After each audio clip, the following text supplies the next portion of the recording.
Оңтүстік Қазақстан облысы денсаулық сақтау басқармасы медицина қызметкерлері күніне арналады. Халық денсаулығы ол Қазақстанның өзінің стратегиялық мақсаттарына жетудегі табысының ажырамас құрамдас бөлігі. Қазақстан Республикасының президенті Нұрсұлтан Назарбаев Қазақстан халқына жолдауынан. Тәуелсіздігімізді жариялағаннан бергі мезгіл ішінде көптеген елеулі табыстарға қол жеткіздік.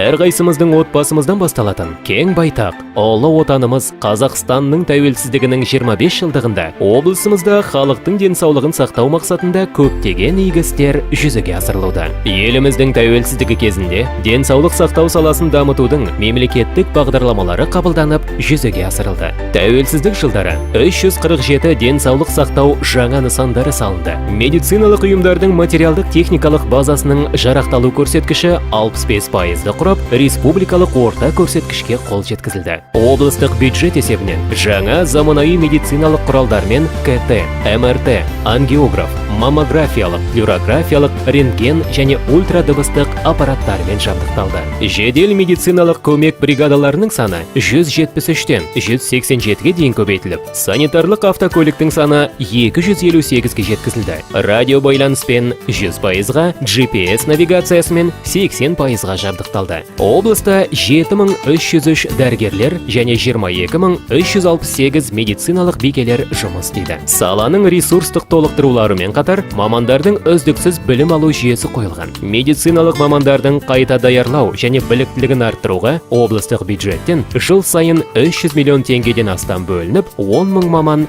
білім жоғарылатуда. Амбулаторлық кезеңдегі дәрілік заттардың жеңілдікті және тегін босатылатын ауруларының және белгіленген аурулар бойынша скринингтердің тізімдемесінің көлемінің кеңеюі жыл сайын байқалады. Тәуелсіздік жылдары жалпы өлім-жітім көрсеткіші облыста 6,9-дан 5,1-ге дейін төмендеді. Күтілетін өмір сүру ұзақтығы 69 жастан 71,8-ге ұзартылды. Мақсатты индикаторларға қол жеткізілді. Атап айтқанда, нәресте өлімі 3 есеге 30,8-ден 11-ге төмендеді. Туберкулезбен ауыршаңдық көрсеткіші 121,1-ге дейін жоғарылап, бүгінде 43,6-ны құрап отыр. Туберкулезден қайтыс болғандар көрсеткіші 7,7-ден 2,7-ге дейін төмендеді. Қатерлі ісіктерден болатын өлім-жітім көрсеткіші 56,6-ны құрап, Қазақстан Республикасы бойынша ең төмен көрсеткішке қол жеткізілді. Өңірімізде жоғары инновациялық технологияларды ендіру көлемі 2141-ге дейін өсіп отыр. Облыстық кардиохирургиялық орталығында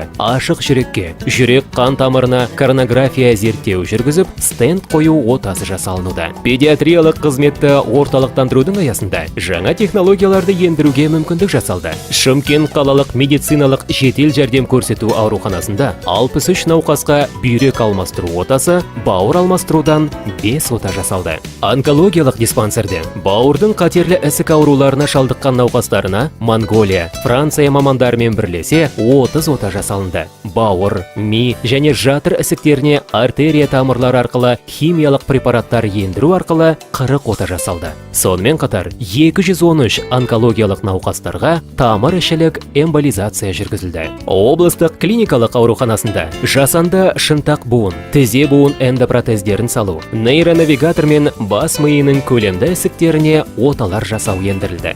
Бірінші Шымкент қалалық балалар ауруханасының мамандары Ресей мамандарымен бірлесе табан сүйектері арасында орнатылатын имплантант дайындап, аяқ табанының кемістігімен туылған балаларға сирек жасалатын оталарды ендірді. Облыста бірыңғай ақпараттық анықтама беретін кол орталығы ашылды. 112 медициналық ұйымдар бағдарлама арқылы байланыс орталықтандырылды.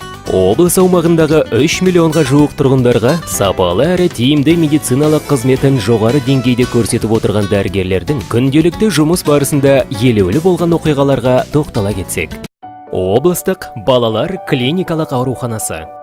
Жаңа туылған сәби жүрек талмасына шалдығып, анасын біраз сарсаңға салды. Туған нәрестесін қимаған ананың күдігін сейілдіп, сенімін молайтқан облыстық балалар клиникалық ауруханасының жас дәрігері, кардиохирург Алмат Байсалов шұғыл түрде ешкімнің батылы бара бермейтін жүрекке ота жасап, сәтті шыққан отаның арқасында жас сәбиге екінші өмір сыйлады.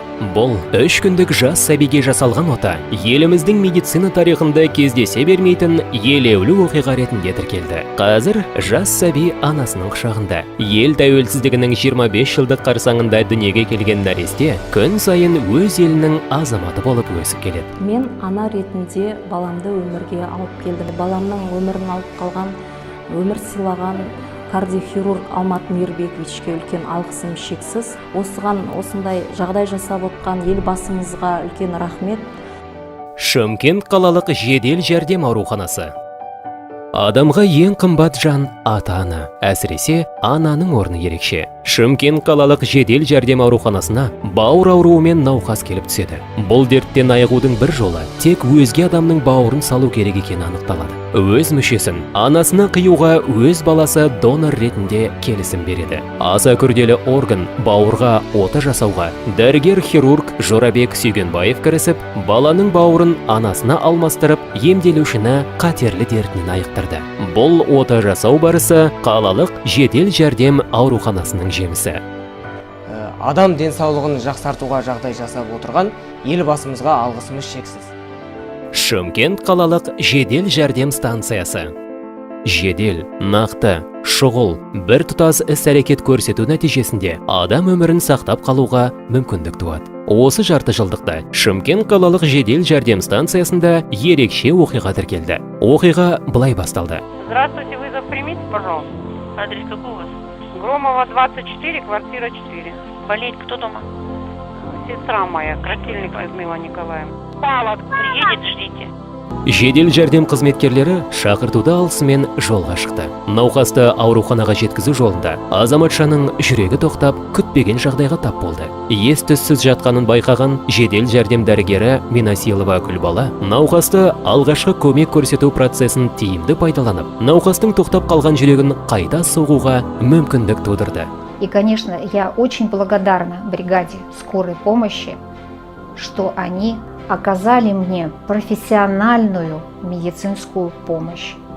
Благодаря бригаде скорой помощи я вернулась снова к жизни.